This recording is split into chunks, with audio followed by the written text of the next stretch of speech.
Bueno, estamos hablando de la importancia de los temas en las próximas campañas, y no solamente las presidenciales, hay que decirlo, las del Congreso, las locales, en fin.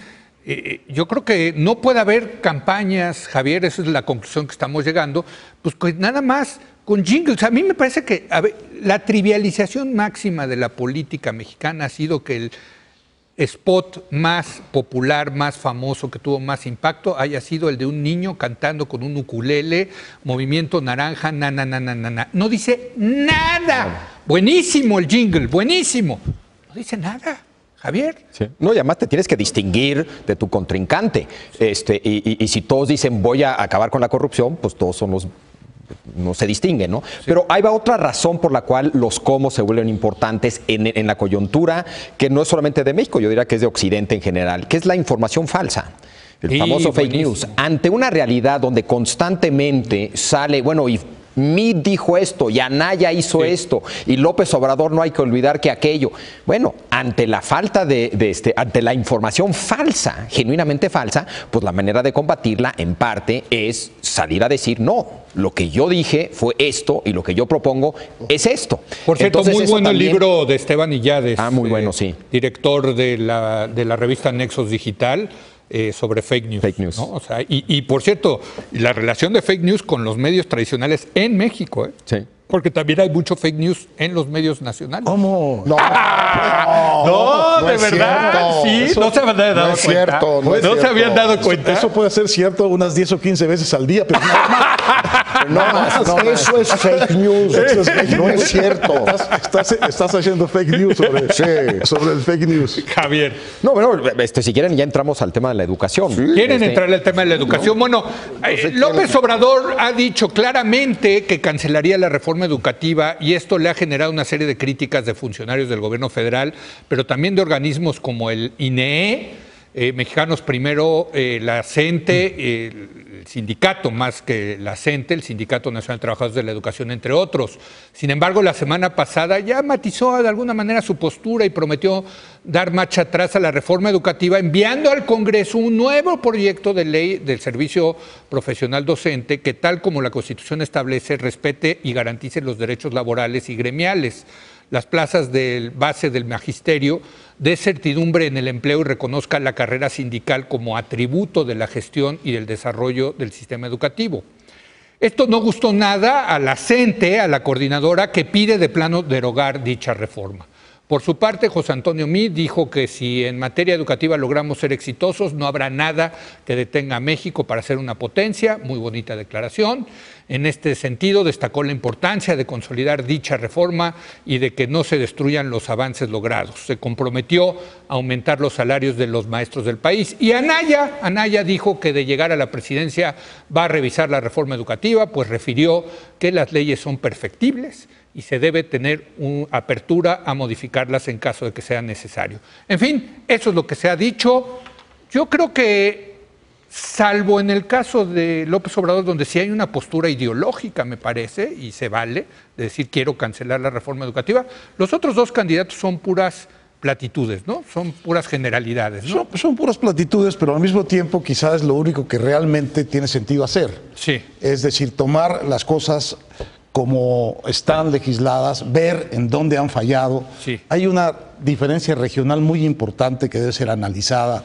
Hay procesos que van mucho más adelantados que otros, y hay otros que simplemente han demostrado no servir. Entonces, eso hay que corregirlo constantemente, desde luego, pero dentro del esquema general de que tiene que haber una evaluación, tiene que haber una información, la escuela tiene que estar abierta a los padres de familia, el sindicato no puede ser dueño de las escuelas, etcétera. Ese entorno general, me parece a mí, que es lo que está en la Constitución, me parece a mí que no se puede tocar, salvo al precio de un gigantesco conflicto. Cuando López Obrador dice ayer en su discurso, no sé si textualmente lo dice, pero así venía reportado en el diario Reforma, que él va a promover la cancelación de la reforma educativa, lo que está anunciando es un proceso legal y político enorme. Y está anunciando si esto es como tú dices en tu artículo, que lo va a hacer de la mano del Bester Gordillo, de los simpatizantes del Bester en el sindicato y de la CENTE, significa un horizonte de pleito interno del sindicato entre la CENTE, los elvistas y los actuales dirigentes formales de la CENTE, del CENTE. Significa un pleito gigantesco. Significa introducir una división y un jaloneo en el sindicato más importante y más grande de México, porque ya parece que porque solo, digamos, una parte diga que la va a cancelar, las otras partes van a estar de acuerdo con eso. Lo que se está anunciando ahí, más que una cancelación de una reforma, es el inicio de un enorme pleito político, con dos legal, grupos sindical. que este gobierno, la verdad hay que decirlos, debilitó muchísimo, que fue la CENTE y el Bester Gordillo, que también está muy debilitado. O sea, bueno, ya estaban debilitados ellos dos. La verdad es que... Yo no sé quién pueda tener alguna convicción favorable a las convicciones de la CENTE en materia educativa. Digo, el espectáculo pues ahora, que nos han dado es suficiente. Ahora el Bester Gordillo.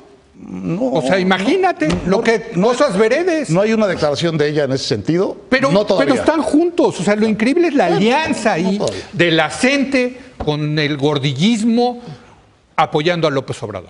Yo creo que es muy elocuente eso, pero en fin. Las primeras dos patas de la alianza las tengo un poco menos claras que la segunda. La de la coordinadora con el Bester, esa me queda menos clara que la alianza del Bester y de la coordinadora, cada uno por su lado, con López Obrador. Pero en una de esas, ¿no? Bueno, coinciden sí, pero no necesariamente entre ellos están aliados. No me consta, pues, pero bueno, es muy factible. Pues sí. A ver, hay una declaración que vale como si fuese del Bester, de su yerno, en Reforma, diciendo buenísima entrevista que Andrés Manuel y el Bester son un solo corazón, son líderes del mismo corte. Bueno, eso vale como una declaración de cercanía política. Exacto. No vale necesariamente como que el Bester se valiera a la CENTE para cancelar la reforma educativa. No sé qué piensas. Sí, pero fíjate, es demasiado. Empezamos esta discusión sobre la educación hablando de su lado político. Sí. Y nosotros empezamos el programa hablando de la importancia de la sustancia. Yo creo que hay que distinguir primero el tema general de la educación de la reforma. Hay muchos temas que no están en la reforma y que son fundamentales para la educación. Educación 0 a 5. Por ejemplo, uno de los temas más importantes del cual se olvidó este gobierno, excepto hace unas semanas introdujeron el tema. ¿Puedes explicar qué es la educación? Sí, de 0 a 5 es educación inicial. Antes de la primaria. Antes, pues. sí, del kinder, ¿no? Del kinder, ¿no? Si algo ha sido recientemente estudiado y demostrado, es la enorme ventaja, utilidad, lo redituable que es invertir en ese periodo. Peso que inviertas, peso que te reditúa, mucho más que en cualquier otra etapa de tu vida como estudiante, es decir, de 5 a 18, de 5 a 22, por muchas razones, etcétera, etcétera, ¿no? Ese tema ha sido totalmente olvidado hasta hace relativamente poco por la SEP. Porque estaban en el nuevo modelo educativo, del 5 a 18, digamos, ¿no? Ahorita también. Que por cierto, aplaudimos aquí muchísimo. Sí. Bueno, o sea, yo ahí tengo mis dudas. Pero está el tema en general. Luego está el tema de la reforma. Sí. Y luego, al hablar de la reforma, hay un lado técnico y hay un lado político. Sí. Y nos fuimos derechito a la reforma y derechito a hablar del tema político, que claro, pues es una campaña y claro que se vale y es lo más divertido.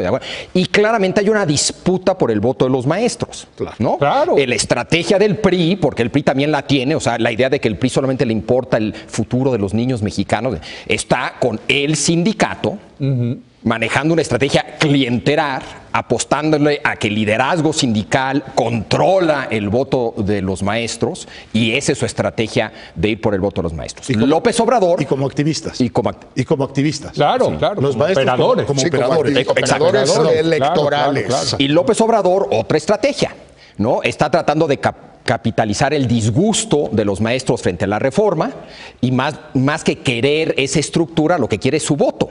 Aunque algo de esta estructura en ciertos estados también le interesa, y ahora con estos grupos que han creado... Pero a ver, si algo logró este gobierno, me parece, es recuperar el control de la educación por parte de las autoridades, que había sido este proceso que los expertos habían dicho que había sido una especie de conquista por parte del sindicato de la toma de decisiones educativas. Y con la colaboración política del sindicato, porque hay una cosa cierta que dice López Obrador, no puedes hacer una reforma de este tamaño sin los maestros. Bueno, y lo ha hecho el gobierno, o sea, con Juan Díaz. Pero yo creo que quitaron al Bester Gordillo porque la lectura era que con el Bester Gordillo no se podía hacer la reforma. Ya había dado muestras para eso, quitaron al Bester Gordillo, la metieron a la cárcel y metieron a Juan Díaz. Bueno, pero a ver, volviendo a la sustancia, porque a mí me parece que también hay los elementos de la reforma, que tiene una gran cantidad de elementos de reforma laboral o administrativa, más que educativa, quizás sean indispensables primeros pasos para que venga la reforma educativa, pero los primeros pasos fueron solo eso. Hay varias cosas que este gobierno se comprometió a hacer y que no sabemos bien a bien, o por lo menos yo no lo sé bien a bien hasta dónde han llegado. Por ejemplo, las famosas computadoras o tablets para cada niño. Siempre sí o siempre no. Fue realmente un proceso infinitamente corrupto, con una empresa que no tiene nada que ver con eso, como es USA. Una prueba piloto, ¿no? No, prueba piloto de 5 o 6 millones de tablets. Por eso, pero no lo acabaron haciendo. No sé. Yo creo que al final se echaron para atrás. Bueno, yo hoy tengo ahí, yo precisamente hablaría de varios temas. Uno de ellos tiene que ver con la tecnología. Si se acuerdan, cuando debatimos esto, yo estaba en contra. Sí. Y estaba en contra no porque de las tabletas. Sí. Porque para mí todos los estudios señalaban que no era una buena idea. Bueno, todos los estudios que se han hecho en los últimos 5 años siguen apuntando a que la tecnología per se no produce mejores resultados. Cuando produce mejores resultados en el salón, cuando produce mejores resultados es cuando pones la tecnología en manos del maestro, más que en manos del alumno. McKinsey acaba de publicar un estudio, se lo recomiendo mucho, a finales de 2017, donde entre otros temas toca el tema de la tecnología en todo el mundo.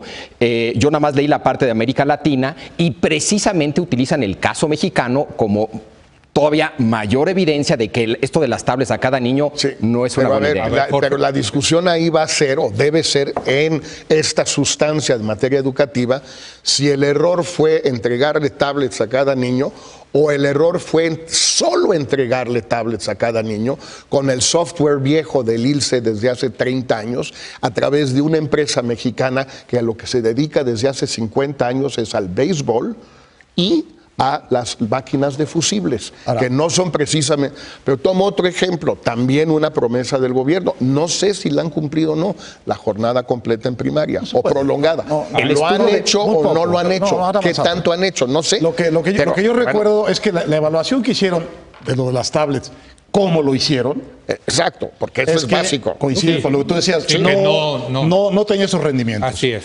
Y el tema de la jornada completa, pues es un tema prácticamente, para que pueda ser viable, pues casi de duplicar el presupuesto. Porque ¿cuántas escuelas de tiempo completo tenemos hoy?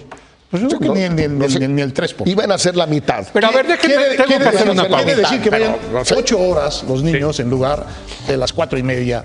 5 pero a ver, 5.3. Bueno, es 5.3 horas. Si no ahorita le yo les dinero, digo de dónde es una saco estos fantasía. datos. No hay duda. A ver, pero tenemos que hacer una pausa y yo quiero regresar, porque ideas puede haber muchas, pero creo que tenemos que empezar diciendo si esta reforma educativa de este gobierno es la adecuada o no. Y de ahí que se le pueden hacer, porque hay un candidato que dice, no esta reforma educativa la voy a cancelar. Yo no estoy de acuerdo con esa lectura, perdón. A ver, ahorita entonces si quieres regresamos en un momento más.